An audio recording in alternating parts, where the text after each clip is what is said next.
Sets of numbers.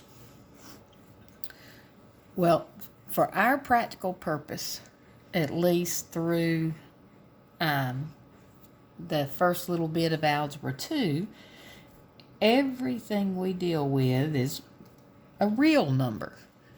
Now, in Algebra 2 and above, we start talking about imaginary numbers.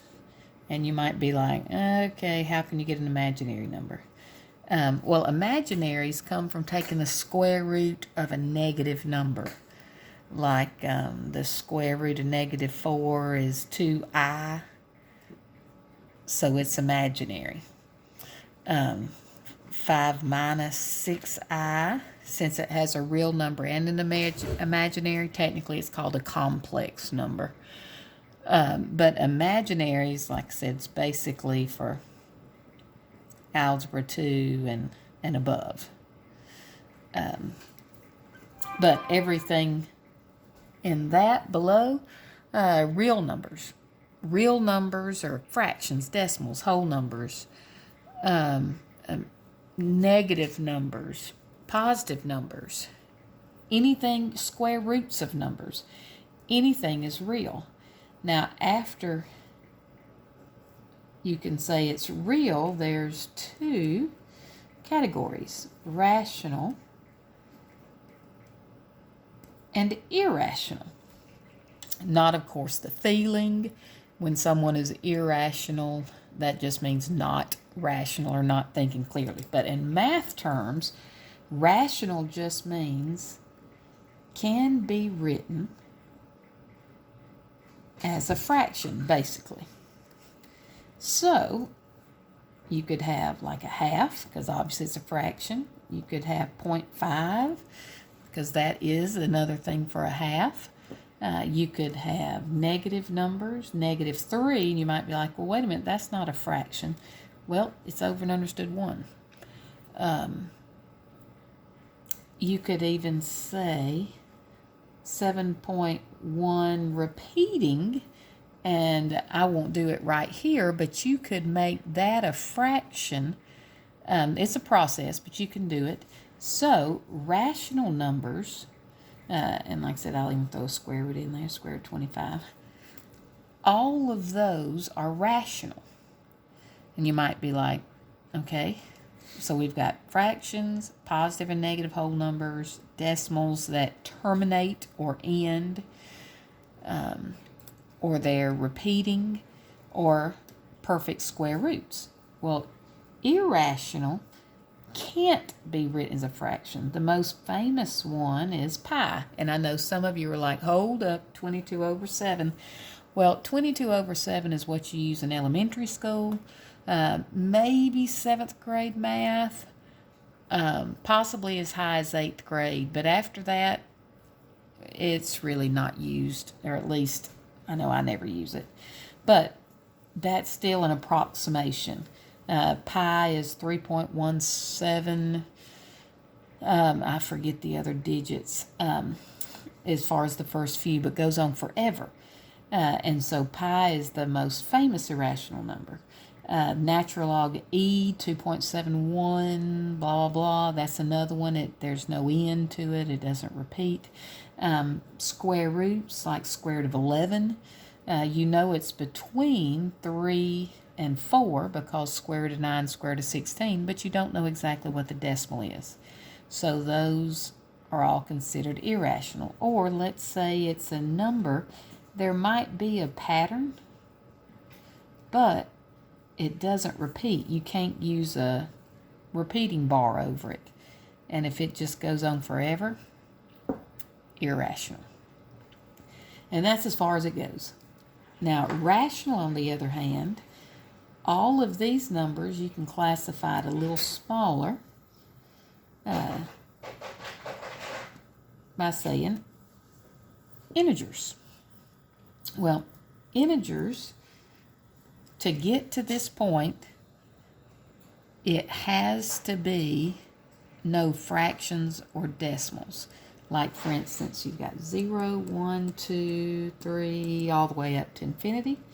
Then you've got -1, -2, -3, all the way to negative infinity.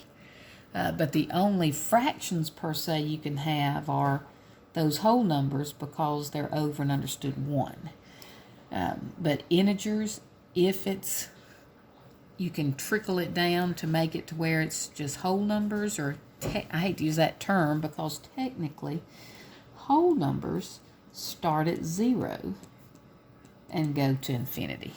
So it's non-fraction or decimal numbers, but they can be positive or negative. Whole numbers start at 0, and then there's something called, some people call it natural, some people call it counting. But those start with 1, because think about it, if you're going to count something, you're not going to say 0, 1, 2, 3. You're going to say 1, 2, 3, 4. So that's why natural or counting starts at 1. So it just keeps getting more narrow the farther and farther you go down. And that's the lowest it goes.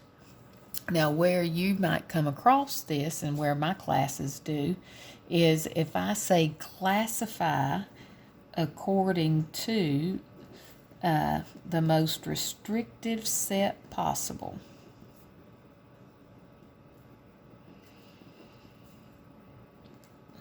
So let's say if I said 8. Well, we know it's real. Rational, because it can be written as a fraction. Integers, yeah. Whole, yeah. Natural or counting, yeah. So natural or counting.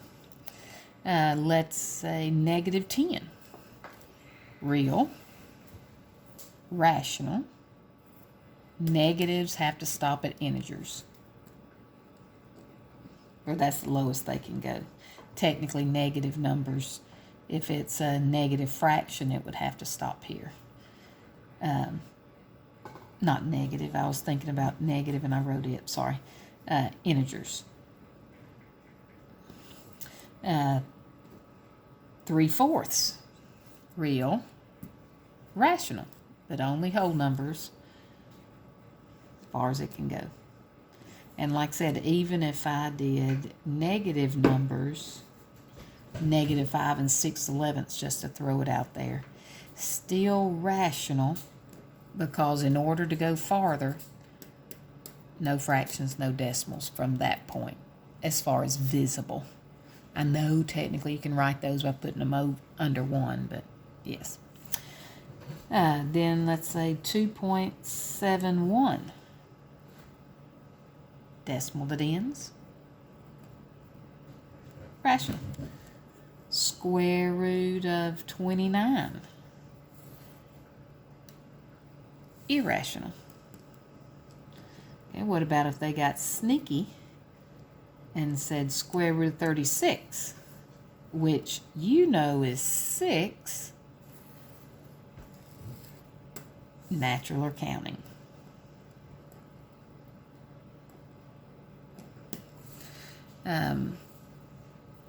Even if they did something like, let's say 14/7, since you know that's 2, even though technically it is a fraction, but it simplifies to 2, so it would also be natural counting. What about 0? Real, integer, whole. So the only time whole will be an answer is when you have 0. Because any other numbers, 1 or greater, can go above. I hope this was of help to you. Just some common, as far as the abbreviations that might help. Whole numbers is, sometimes a capital W. Integers, Z. Natural or counting, an N. Real, R. And let's see, my mind just went blank. for,